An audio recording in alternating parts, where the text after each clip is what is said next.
Si Amanda ay pinanganak noong 1987 sa Michigan. Ang kanyang mga magulang ay napaka-religyoso.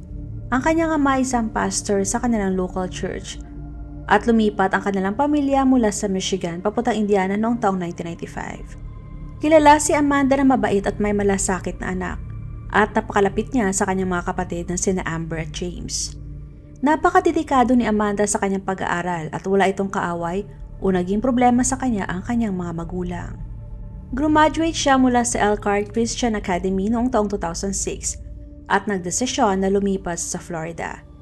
Doon niya nakilala ang lalaki na naging mister niya na si Davey Blackburn. Si Davey ay masayahing tao at mabait. August 2008 nagpakasal silang dalawa. At taong 2011 ay nagdesisyon sila na bumalik sa Indianapolis dahil sa pangarap nilang pareho na makasalba ng buhay ng ibang tao sa pamamagitan ng pagpapakalat ng salita ng Diyos. Ang isa pang rason ay para malapit na ulit si Amanda sa kanyang pamilya.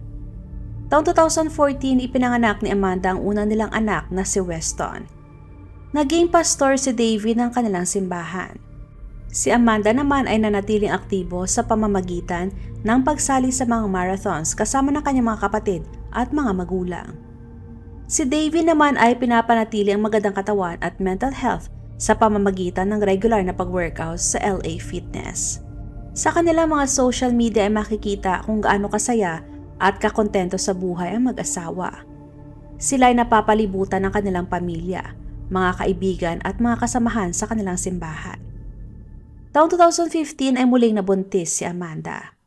Sobrang masayang mag-asawa sa parating na anak. Pero ang kasiyahang yun ay nauwi sa isang di inaasahang trahedya noong November 2015. November 10, 2015, isang normal na araw para sa mag-asawang Davey at Amanda. Gumising si Davey ng alas 6 ng umaga para sa kanyang morning workout. Pagkabalik niya sa kanilang bahay ay nadatnan niya ang isang nakakapangilabot na eksena. Nakita niya si Amanda na nakahiga sa sahig at naliligo sa sarili nitong dugo. Kahit na humihinga pa si Amanda, hindi naman na ito tumutugon kay Davey. Kaagad siyang tumakbo sa pangalawang palapag ng kanilang bahay para i-check si Weston. At mabuti na lamang at ligtas, buhay at walang nayaring masama sa bata. Nung masigurado niya na maayos ang lagay ng anak, kaagad na tumawag sa emergency services si Davey at nagmamakaawa na pumunta sila para iligtas ang buhay ng kanyang asawa. Mabilis na dumating ang mga paramedics sa pinangyarihan kung saan ay nadatnan nila na nakaupo si Davey sa driveway ng kanilang bahay na puno ng dugo ang kanyang mga kamay. Nakita nila na binaril si Amanda ng 3 beses. Isa sa kanyang likod, isa sa kanyang braso at isa sa likod ng kanyang ulo. Pero himala na humihinga pa si Amanda. Dahil sa kritikal ang kanyang kondisyon, mabilis siyang dinala sa hospital. Ngunit sa kabila ng pagsisikap ng mga paramedics at mga doktor na mailigtas ang kanilang buhay, binawian pa rin ng buhay si Amanda kinabukasan at ang kanyang anak na nasa kanyang sinapupunan. Hawak-hawak pa ni Davey ang kamay ni Amanda sa huling mga oras nito hanggang sa malagutan na ito ng hininga. Kaya naman ang tanong ay paano yun nangyari? Sino ang responsable sa pagpatay at bakit si Amanda ang pinatay? Walang kaaway ang pamilya Blackburn, walang utang at walang nakaalitan sa kanilang komunidad. Tahimik lang sila na namumuhay at masaya sila sa kanilang buhay. Katunayan ay gusto at mahal sila ng mga taong nakapalibot sa kanila. Nagsimula mag-imbestiga ang mga pulis at wala silang nakitang forced entry sa bahay. Malaki ang tiwala ni Davey at Amanda sa kanilang komunidad. Ramdam nila na ligtas sila at mapagkakatiwalaan ang kanilang mga kapitbahay. Kaya naman bilang resulta, bihira lang sila kumaglock ng kanilang front door. At lumalabas na nung araw na pinatay si Amanda, umalis si Davey na hindi inilock ang kanilang pinto. Kaya naman malayang nakapasok ang mga suspect. Palaging malinis ang bahay ng mag-asawa pero pagkatapos ng krimen, nagkalat ang napakaraming dugo sa sahig. May mga parte pa ng utak na tumasik nang may layong 5 feet mula sa katawan. Nakadapa si Amanda at halos subot-hubad pa ang katawan. Ang kanyang panty ay nasa sahig lang din. Nagkalat din ang kanyang mga bank cards sa sahig. May nakita din na isang pakete ng sigarilyo, isang pares ng earphones at rolyo ng duct tape na nasa counter. At kinumpirma ni Davey na ang lahat ng yon ay hindi sa kanya o kay Amanda. Ang cellphone ni Amanda ay nasa kanilang kwarto pa at hindi kinuha. Nung sinuri ang cellphone ni Amanda, nakita ng mga pulis na may missed call siya mula sa Chase Bank bandang 7:53 ng umagang yon. Nakakalaunan ay nalaman ng mga detectives na isa pala yon sa mga inquiry mula sa bangko dahil sa kahina-hinalang activity sa kanyang account. Pero marami ang naghihinala baka sinet up lamang ang mga ebidensya para mailigaw ang investigasyon. At bakit nagkataon na wala si Davy nung pinasok ang kanilang bahay? Ngunit napaka-predictable ng schedule ni Davy dahil yun ang ginagawa niya araw-araw at ang oras na umaalis siya papuntang gym. May mga taong nagdududa kay Davy dahil marami na rin kaso kung saan ay involved ang mga pastor sa iskandalo, pang-aabuso at pati na rin sa pagpatay. Kaya naman hindi maiiwasan na makapag-isip ang iba na marahil ay si Davy nga ang may kagagawa noon sa sarili niyang asawa. Kasunod ng pagpatay kay Amanda, naglunsad si Davy ng isang campaign para makatawag ng pansin sa kanyang kaso. Ginawa niya yon sa pamamagitan ng kanyang social media, pagsagot sa mga interviews mula sa mga local media, at ginawa niya ang lahat ng yon para lamang mapakalat ang balita. Umaasa siya na makakatulong yon para makilala ang mga pumatay sa kanyang asawa. Gayunpaman, hindi pa rin maalis sa isip ng mga tao na maaring ginagawa lamang yun ni Davy para mapagtakpan ang kanyang ginawa. Kwinestyon din nila ang kanyang mga aksyon sa isang panayam. Dahil hindi nakitaan ng kalungkutan si Davy, halos hindi rin siya umiiyak habang ikinikwento ang nangyari sa asawa. At kwinestyon din nila ang 12 minutong delay bago siya tumawag sa emergency services. Pero sa kabila ng mga pambabatikos at akusasyon sa kanya ng mga tao, hindi naman umalis sa tabi ni Davy ang kanyang pamilya at malalapit na kaibigan. Sila naging panangga ni Davy mula sa mga nakukuhang hatred sa online. Kahit na hindi maiiwasan na masaktan at maapektuhan si Davy sa mga opinyon ng publiko. Pero sa mga pulis, malinis si Davy sa kanila at hindi sila naghihinala sa lalaki. Tiwala sila na wala siyang kinalaman sa pagpatay kay Amanda. Pinaniwalaan nila ang kanilang mga naunang teorya na ito ay kaso ng invasion gone wrong. At sa kanilang investigasyon napansin nila na hindi lang ang bahay ng mga Blackburn ang target ng mga magnanakaw noong umagang yon. Katunayan ay isa lamang ito sa mga 3 mga bahay sa kapitbahayan na ninakawan. Dagdag pa doon, may ibang mga bahay din na apektado noong nakaraang buwan dahil na rin sa mga magnanakaw. At naniniwala sila na si Amanda ay biktima ng masasamang loob. Katunayan, sa kaparehong komunidad ay may pinasok din na bahay ng mga magnanakaw na nakamaskara habang ang may-ari ng bahay ay naliligo. Pagkalabas niya ng banyo ay kaagad siyang tinutukan ng baril at ginahasa. Mabuti na lamang at hindi nila pinatay ang babae. Pinaniniwala ang kapareho sa kaso ni Amanda, ngunit maaring nanlaban si Amanda kaya nila ito pinatay. Ang motibo ng mga sospek ay hindi lamang ang magnakaw, kundi ang gahasain ang mga babae. Sa 3 insidente ng pagnanakaw, kinuha ng mga suspects ang mga alahas, laptops at cellphones. Pero bakit sa bahay ng mga Blackburn hindi nila kinuha ang cellphone ni Amanda, ang MacBook at ang iba niyang mga bank cards? Kaya naman naniniwala ang mga pulis na nagambala ang mga magnanakaw. Inabot din ng kanilang mga kapitbahay ang lahat ng kanilang surveillance footage para makatulong sa mga investigating officer. Ikinuwento pa ng ibang kapitbahay na may narinig sila na 2 putok ng baril bandang 6:30 ng umagang yon. Habang lumalalim ang investigasyon, maraming kapitbahay ng pamilya Blackburn ang handang magbigay ng kanilang testimonya. May ilan na nagsabi na nakakita sila ng taong nakasuot ng puro itim na damit at naka-hoodie at may kausap sa telepono bago ito pumasok sa isang silver na kotse. At nung sinuri ang mga surveillance footage, nakita na totoo nga ang kanilang mga sinabi. Napag-alaman din ng mga pulis na ang silver na kotse ay katunay hindi pagmamay-ari ng mga lalaking sumakay, kundi ninakaw din ito ilang oras bago ang nangyaring krimen.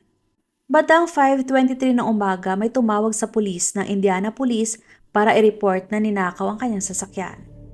Kahit hindi nakita ng biktima ang magnanakaw ng kanyang sasakyan, nagising siya at nakita na bukas na ang kanilang porch door at ang kanyang cellphone, laptop, wallet at car keys ay wala na. Wala na rin ang kanyang sasakyan na nakapark sa labas ng kanilang bahay. Mabuti na lamang at nakuhanan ng kanyang surveillance camera ang mga magnanakaw at nakita niya na 3 lalaki involved sa panloloob sa kanyang bahay. Base sa timeline ng krimen, mukhang dumiretso ito sa bahay ng mga Blackburn pagkatapos nilang makuha ang kotse. Katunayan, parang walang pakialam ang tatlong magnanakaw matapos nilang mabaril si Amanda. Dahil pagkatapos nila sa bahay ng mga Blackburn, dumiretso pa sila sa isang bahay para magnakaw ulit. At nakuhanan sa surveillance camera ang parehong mga lalaki.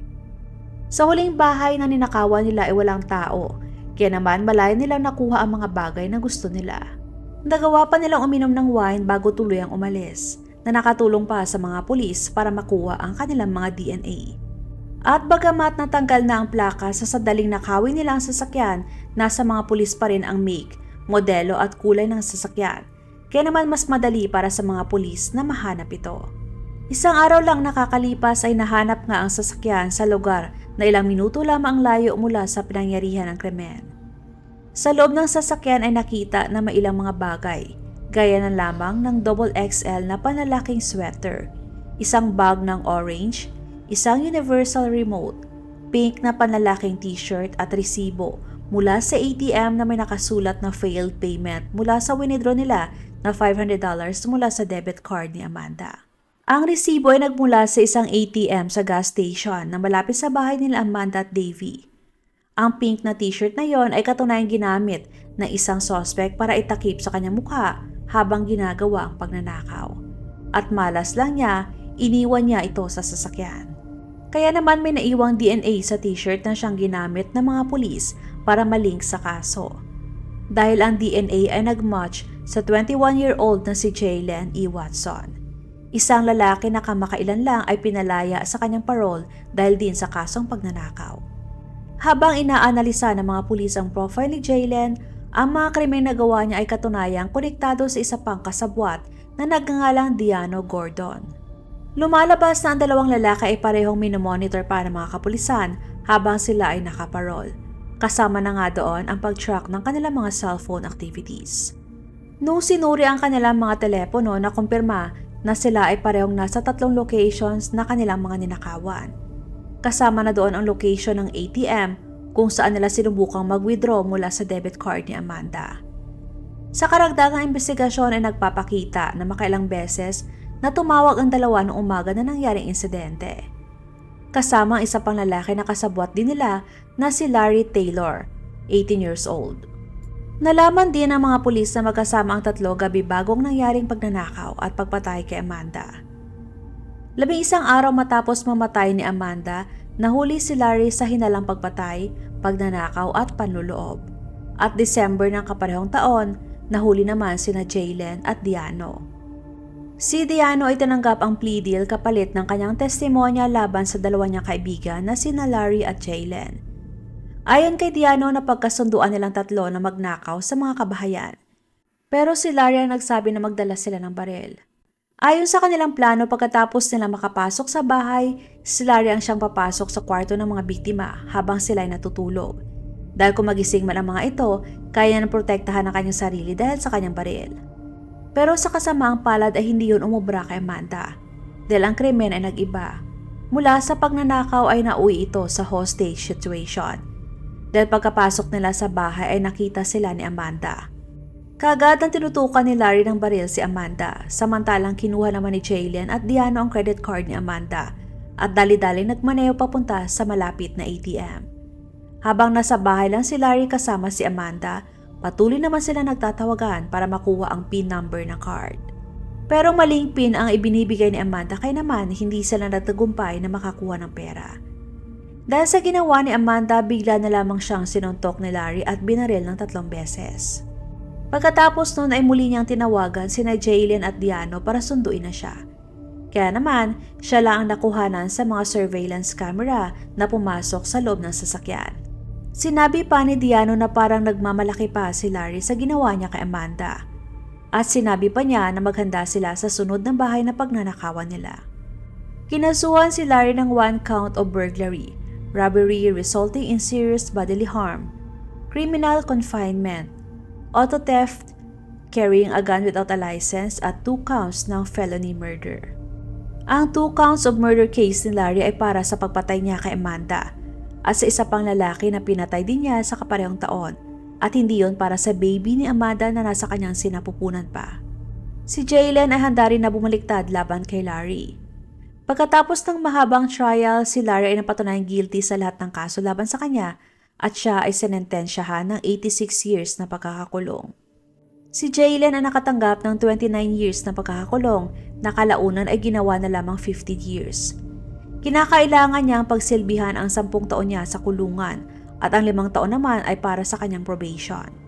Si Diano naman ay sinentensyahan ng 30 years na pagkakakulong at kinakailangan din niyang manilbihan ng 25 years sa kulungan at 5 taon para sa kanyang probation.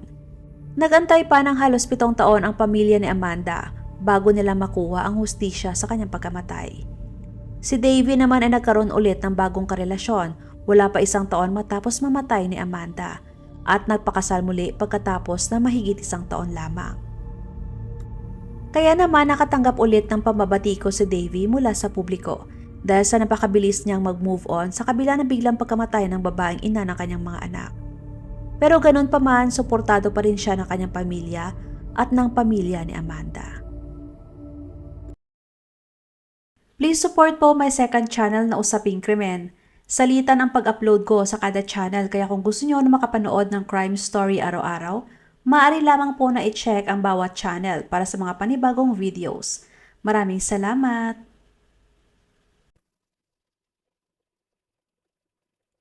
Huwag magatubiling ibahagi inyong mga saloobin at komento. And please huwag kalimutang mag-like and subscribe sa aking channel kung hindi mo pa nagagawa. Magkita-kita tayo ulit sa aking susunod na video. Maraming salamat!